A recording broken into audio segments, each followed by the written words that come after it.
Hi everyone, it's Miss Frodo. And Domo again. And we are here with a package from Lego.com, so we're going to open it up and see what's inside. Ooh, the mystery package. Though it's not much of a mystery since I'm the one who ordered it. But. Yeah, Domo did technically buy it, so he knows what's inside, but it's still exciting. Oh, it's so exciting. I can't wait.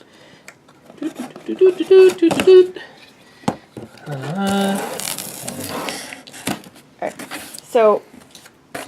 Oh, the beauty. We got some packing peanuts. Yay! No, just kidding. We got the Lego maze. Yep. So this is the back of the box. Okay, this is the front of the box. This is the newest Legos Ideas set, and it is so cool. It's like that game... I don't know if you guys still have them, but we had this wooden puzzle like this. But this one you can like move the different Legos around to make a different maze each time, I guess. It's ages 10 and up, 769 pieces.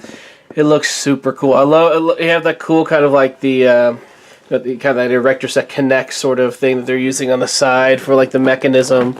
You got these little orange balls, and I think what the coolest thing about it is that. You know, they give you kind of like your base ideas and a couple of sets, like ways to make it. But you can make it however you want. You can make it like a double-decker. You can use all of your other pieces to make really cool stuff. You can use your Minecraft pieces and make a Minecraft thing. So... You're bonking the camera. Oh, sorry, honey. Okay, he was just that excited. We don't have two chairs in our little filming area, so he's on a medicine ball. Yeah, I know. I've been looking forward to this one for a long time, and it's the only thing this month I'm really interested in. I'm not too keen on the whole Angry Birds Lego sets. So, there's a lot of pieces that are going to be lost if we're not very, very, very careful. So, let's see, there's a couple of the orange balls I see. You can see them in this set here, which is interesting. They almost look like soccer balls. They have this little hexagonal and pentagonal shapes. Big platform. So you got the little black bricks and then the big this one. So I'm guessing that those you build with like holes into them so that the ball can fall through? I think so. That's a good size. Wow, that's a really big. That's a thick one too. Probably one of the heavier ones I've seen in a long time. And what's cool, it looks like in the back. Let me see if I can get back there. So they have like other level ideas that you could try to set up to give you ideas on how to make this for the different labyrinths. This says simple and the other page says advanced. So you could start out by building the simple ones and then you get really good at it. You make the advanced levels. I'm hoping in future videos maybe I'll come up with some ideas of some of our old sets to try to make a new labyrinths to go through. But this is such a cool idea. I'm glad. It's one of the coolest things about the Lego Ideas. If you haven't been there before, it's Lego.com/ideas. You can sign up there and you can vote for different ideas that they have or people that come up with. And they need a certain amount of votes to be able to become, they go in front of like a Lego, I guess, committee to figure out if they'll actually put this into production. But this is so cool. So I can't wait to put it together. We'll do this off camera. We'll come back in a bit. All right, we are back with the completed maze. Yes, indeed. It took me about 3 hours to put together with a light snack in between. It's not too hard to put together. It does have a couple of Technic pieces, which you have to be really careful about putting together, make sure everything's fitting in the right slot, but not so bad overall. And you discovered a problem with the original version of the maze as it was printed by Lego. Okay, yeah, that's true. If you can see, this does not look like the box specifically, especially this portion here. This is normally just rounded off, and this bushing here, or this attachment, actually we scavenged from the inside of the other Technic pieces on the inside that makes this thing run. And what I had a problem with is that on both of these wheels, as you can see, let me take out the stops here. This is kind of cool, actually.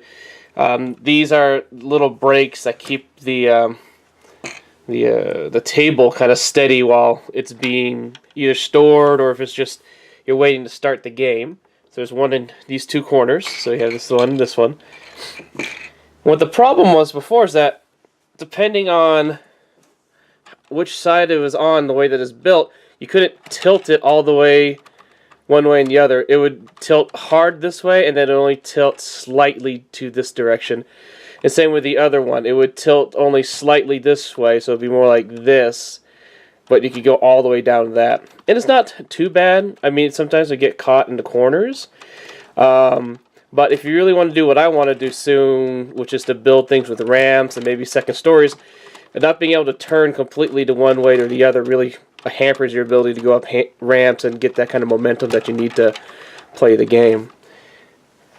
So you found the instructions online to fix it. Yep. It wasn't on the Lego website itself. If you actually look on, we'll put the link in the description. The guy who actually designed this original maze, the guy who submitted the idea on the LegoIdeas.com, Lego.com/ideas, sorry.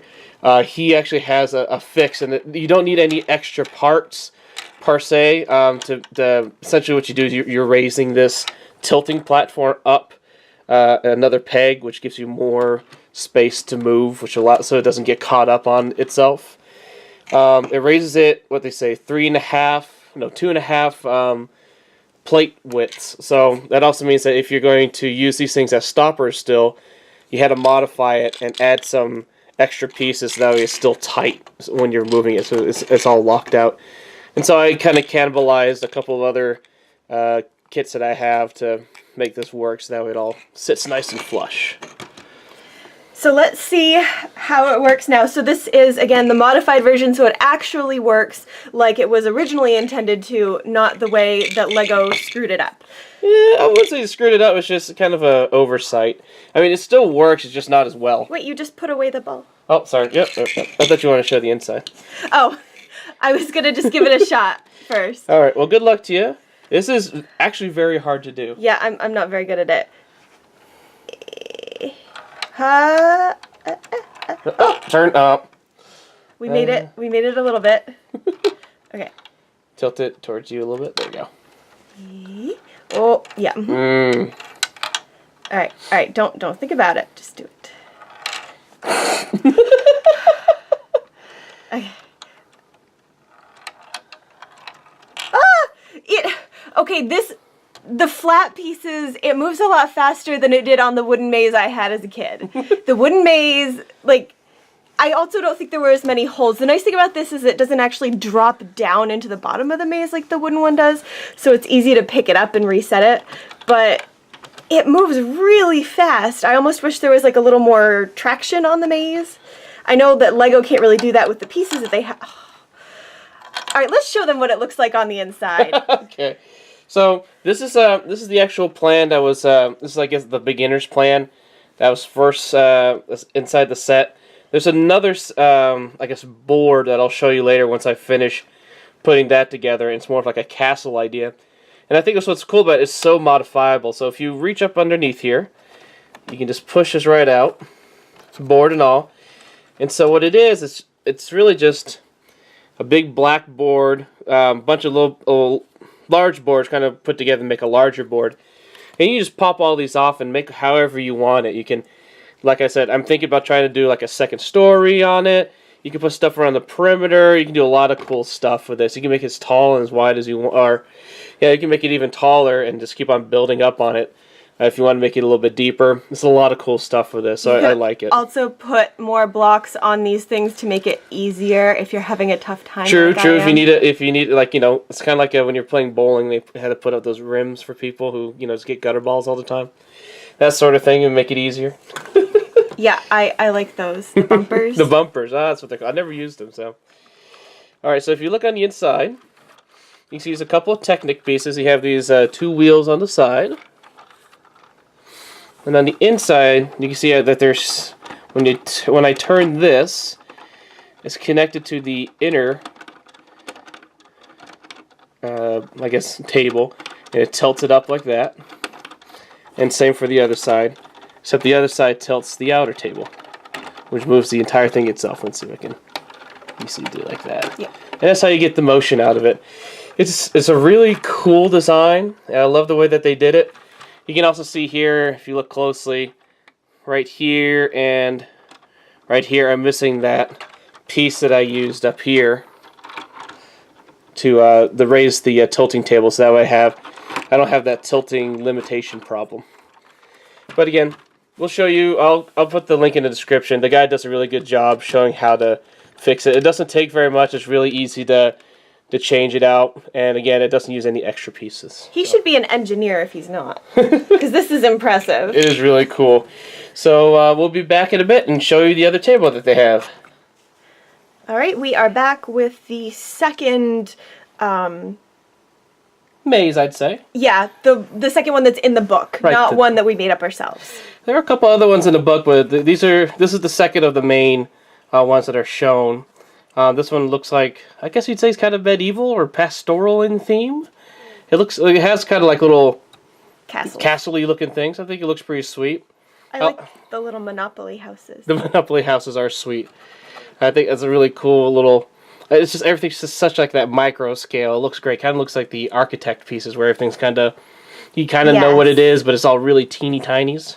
And the base is the same, correct? You only change this top plate with the maze. So all you do is you take your little your Lego separator and kind of pop all these out, like so. We'll just take one out. You just kind of pop them out, and you just reuse the entire base. I do kind of wish there was another, or like a second base that came with this, but again, I guess it would just be more expensive for the set, because it's kind of a pain sometimes. Like say you want to show your friend two of them, you got to take this whole thing apart and rebuild an entire new one to play another one. So, all right, let's let you give this one a shot. Ugh. You are the maze man. I'll give it a shot. Yeah, yeah. So we think it ends here. I don't remember where you said it started. I think it starts here in the town. Okay, yes. And before I start, if you look kind of closely here in the corner, I tried to figure out what this was for a little bit, and the more I think about it, and I see that they use like these brown pieces to go over the black, I think the black is supposed to be water, so I think this is like a water wheel. Oh, very clever. So I'm assuming it is.